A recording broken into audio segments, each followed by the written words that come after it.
Halo teman-teman ATLM Indonesia, kita berjumpa kembali. Kita membahas soal-soal ATLM, soal-soal berbasis kompetensi di channel ATLM Indonesia.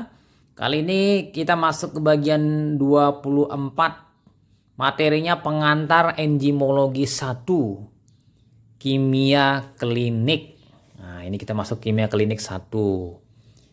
Oke, langsung saja kita bahas materinya.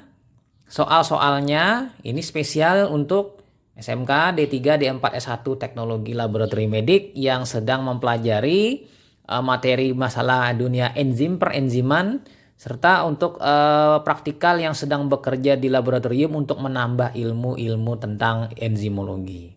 Langsung saja teman-teman, nomor 1.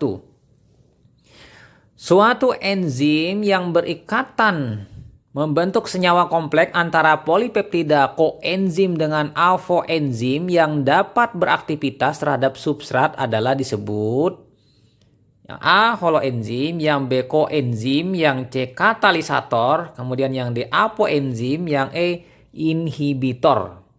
Jawabannya kalau ini adalah jawaban yang benar adalah holoenzim. Karena holoenzim ini adalah kombinasi semua, ada koenzim, ada alfoenzim. Kita pindah lanjut ke nomor 2. Substansi yang mengganggu reaksi enzimatik dengan cara mereduksi aktivitas katalitik enzim sehingga enzim tidak dapat beraktivitas melakukan fungsi biologik menguraikan substrat. Jadi itu apa? A holoenzim, yang B koenzim, yang C katalisator, kemudian yang D apoenzim, yang E inhibitor. Jadi jawabannya yang tepat adalah inhibitor. Inhibitor inilah menghambat aktivitas enzim. Kita pindah lanjut ke soal nomor 3 teman-teman.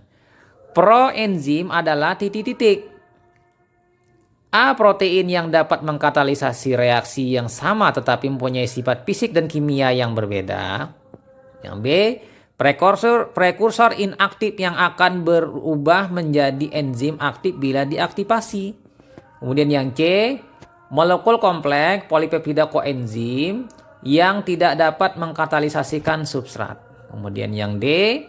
Zat-zat yang dapat direaksikan atau diubah oleh enzim menjadi persenyawaan yang lain.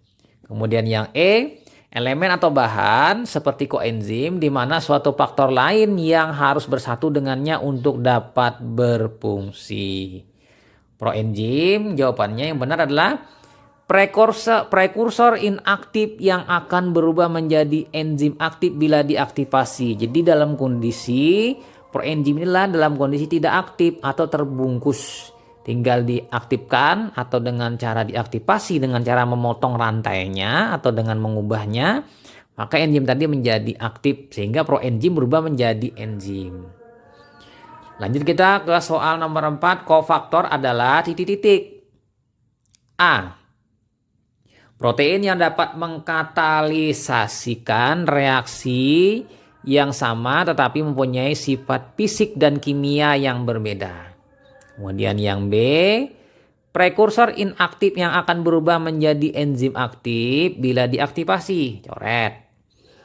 C, molekul kompleks polipeptida koenzim yang tidak dapat mengkatalisasikan substrat. Kemudian yang D, zat-zat yang dapat direaksikan atau diubah oleh enzim menjadi persenyawaan yang lain. Kemudian yang E, elemen atau bahan seperti koenzim di mana suatu faktor lain yang harus bersatu dengannya untuk dapat berfungsi. Jadi jawabannya adalah untuk kofaktor E. Elemen atau bahan seperti koenzim di mana suatu faktor lain yang harus bersatu dengannya untuk dapat berfungsi. Kita pindah lanjut ke soal nomor 5. Satuan internasional untuk pengukuran enzim dalam kimia klinik adalah titik-titik.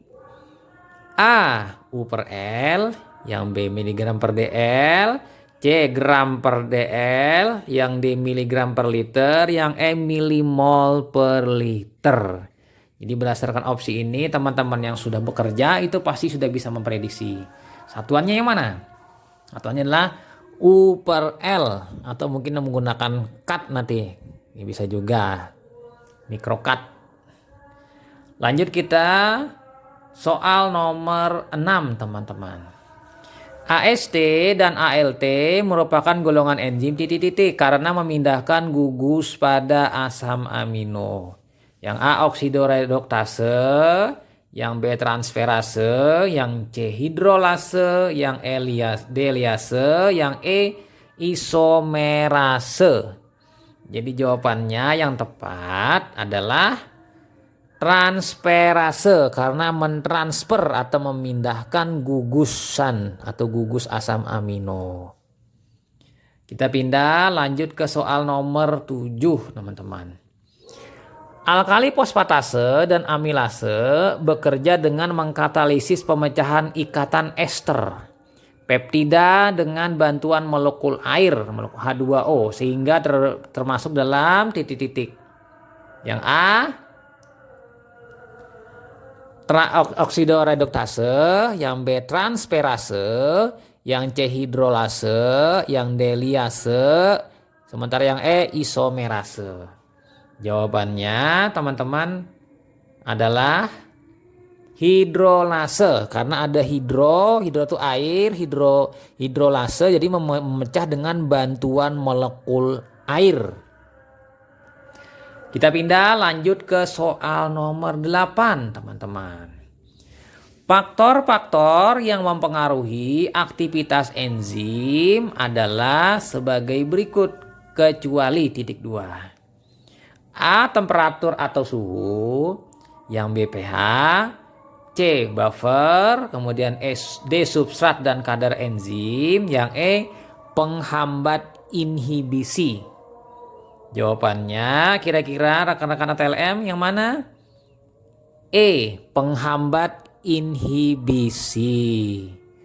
Nah, lanjut kita ke nomor 9. Rekan-rekan ATLM.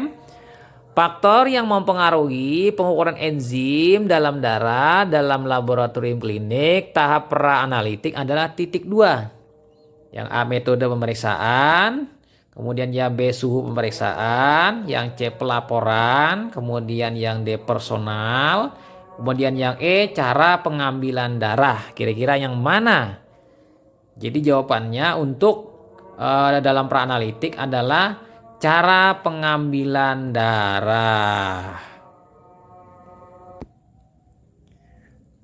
Oke teman-teman, kita masuk lagi ke soal nomor 10. Faktor-faktor yang mempengaruhi pengukuran enzim dalam laboratorium tahap analitik titik-titik. Yang A. Cara pengolahan darah. Kemudian B. Metode pemeriksaan. C. Pelaporan. Yang D. Administrasi. Yang E. Cara penyimpanan darah. Jadi untuk tahap analitik adalah metode pemeriksaan. Ini yang mempengaruhi pengukuran enzim. Metodenya bagaimana? Apakah metodenya menggunakan yang kinetik berapa misalnya atau bagaimana?